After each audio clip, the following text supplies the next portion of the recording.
sometimes lyrics gives you the music. Mm. Sometimes music gives you the lyrics. Mm. And you have to just ride the wave, baby. Ayun nga, ito pala tanong ko Right sa'yo. away, Para baby. sa'yo, bilang isang musikero, ano mas importante, music o lyrics? Ooh. Wow.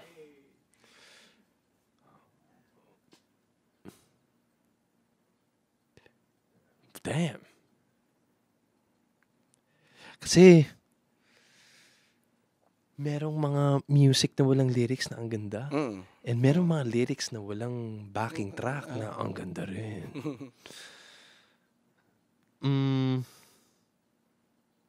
Pinaka-important? Important I yung mean, sinabi kahit mo? view mo na lang, kahit hindi na, kahit mamili ka man, o hindi, o both, o ano man, I mean, ikaw, perspective mo dun. I think ang pinaka-essential na lang is melody. Mm-hmm. I mean, Melody na lang. Melody and rhythm. Kasi sa lyrics may melody, sa music may melody. Sa lyrics may rhythm, sa music may rhythm. So, let's just include them all there.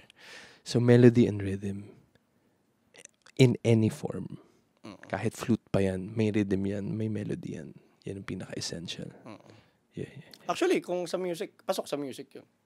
Parang lyrics ay just the words eh, parang gano'n. Pero may rhythm din talaga. Pero, oo. Sa akin, ang, parang, since ginamit mo sila pareho, kunyari, hindi ka maglalagay ng lyrics. Sa music to, important to music. Eh. Kung hindi ka maglalagay ng lyrics, hindi importante yung lyrics. Pero kung maglalagay ka ng lyrics, dapat parehong okay.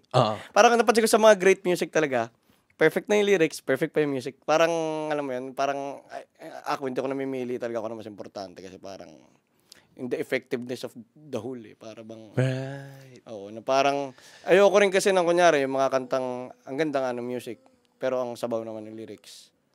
And ayoko rin nung mga kantang, ang ganda nga ng lyrics, hindi naman catchy yung melody. So para bang, about lang sa akin talaga.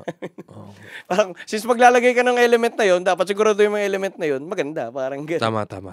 Pero sa ating mga musikero, yung songwriter, ang hirap nung kasi, siyempre may bias tayo sa sarili nating ginagawa. Oo naman. Tsaka, not necessarily, maganda sa iba yun.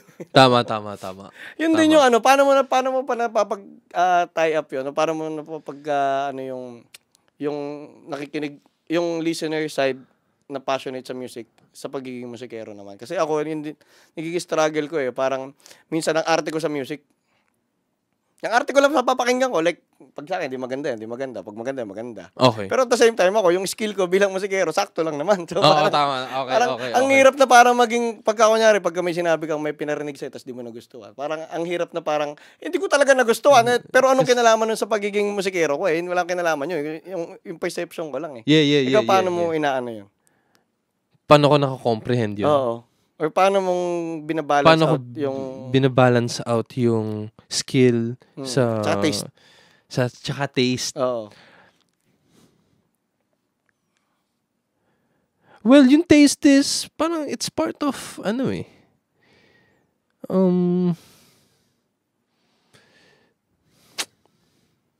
it's part of who you practice, I guess.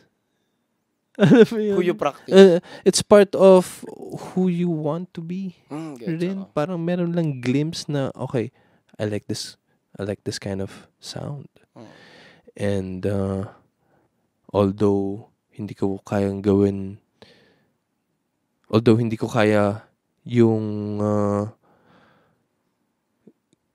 yung pinuduce ko na pinuduce mo, although hindi ko kaya gawin yung pinuduce mo,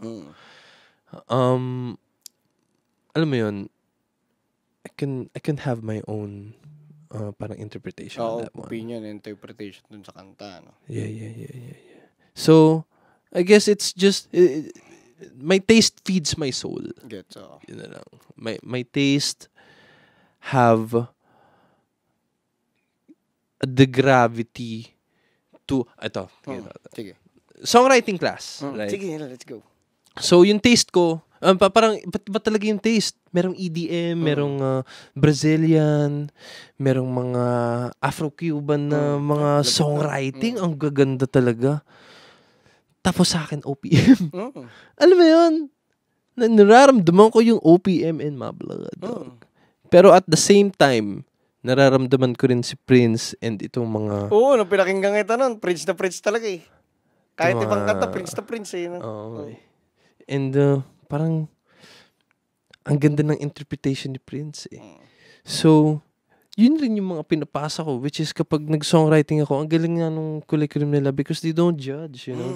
They judge dun sa quality, not sa genre. Alam mo yun. Kasi parang ano ba to?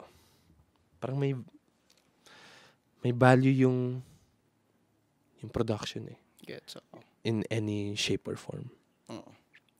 Tawag dito, pala matanong ko lang, di ba ngayon kasi doon sa Berkeley, nasa online siya, no? Parang online classes siya, di ba? Tapos, napaka-importante, kunyari sa nung jamming.